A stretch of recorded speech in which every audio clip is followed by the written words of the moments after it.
Let's go over Star Wars Episode 9, the final film of the Skywalker saga and the sequel trilogy alike. This is Mike Zero here. If you guys are new to the channel, do make sure to subscribe to see future Star Wars content. Now, as you all know, Episode 9 will be introducing 7 new characters in total so far, as well as returning characters such as Rey, Finn, Poe, Kylo Ren, Maz Kanata, as well as some of the legacy characters like Chewbacca, Lando, Leia, and Luke Skywalker. But looking past all of this, I wanted to focus on Rey as a character and Rey's father. Now, just the other day, we went over one of the concept art / storyboard descriptions of what seems to be Rey's father as we went over. If you guys would like to go ahead and check out the last video, go ahead and check it out below in the description and in the comments section.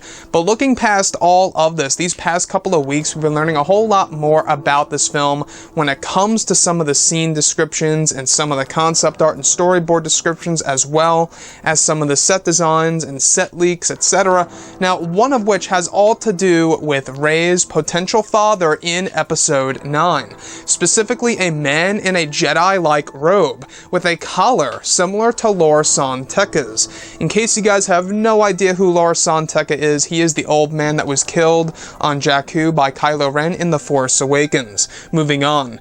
Holding a young Rey in his arms in a village of what seems to be the Jakku Desert. There are explosions in the distance, and in the sky appears to be 2 First Order finalizers that look different in design.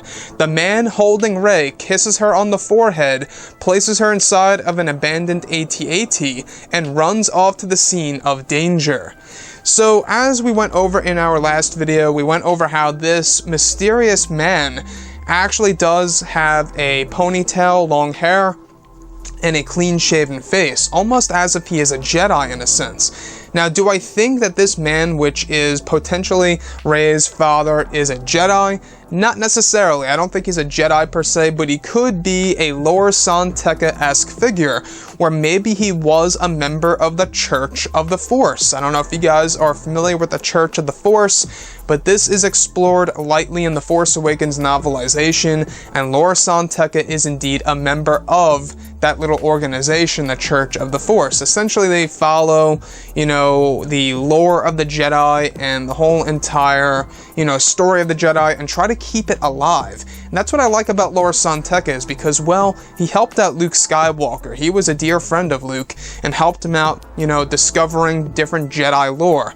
That is definitely a canon piece that I want to see get explored in the future, either in the form of a comic or a book or maybe even a TV series. But looking at Star Wars as a whole, this figure, which could very well be Rey's father, is holding her in the middle of the Jakku desert in a village, kissing her on the forehead, as there is a battle, from what it seems, happening all the way in the distance. Now, let me just clarify that this is most definitely not the Battle of Jakku, because the Battle of Jakku took place, I believe it is, a year after the Battle of Endor.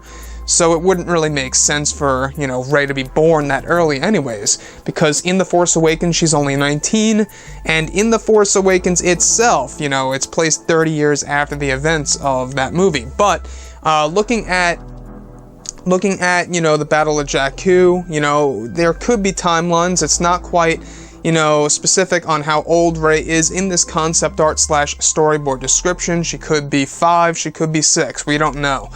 But this man, placing her inside of the abandoned AT-AT, this actually comes into play in Episode 9. This ties everything up with The Force Awakens and why Rey chose that as her home. Maybe she has that memory of her father placing her there.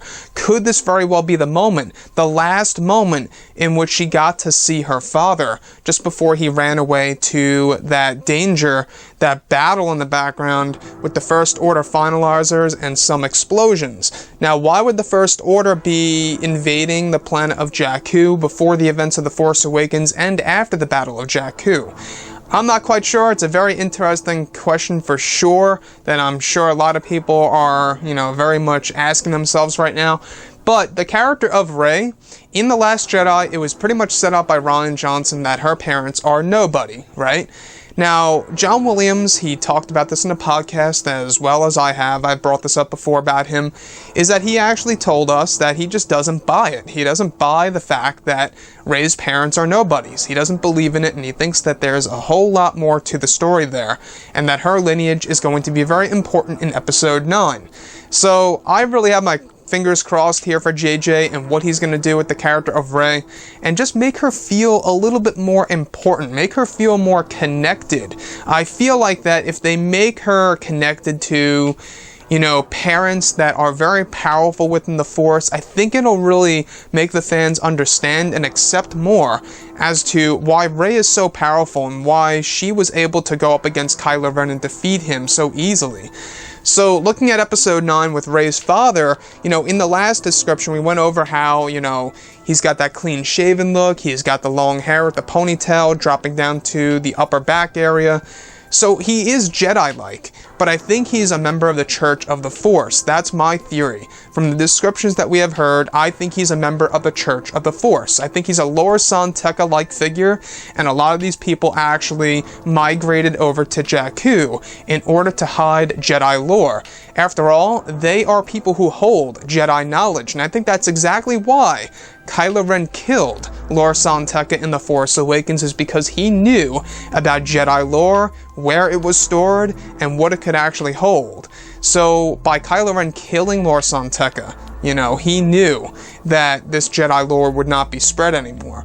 Now, where is the Church of the Force by the time the sequel trilogy comes around? That's a question open on the table for discussion for sure. But anyways, guys, drop a comment below. Let me know what you think about all of this in the comments. And if you guys did enjoy the content for today, do make sure to drop a thumbs up on this video to support the channel. I thank you all so very much for the kind support, and I'll catch you guys next time.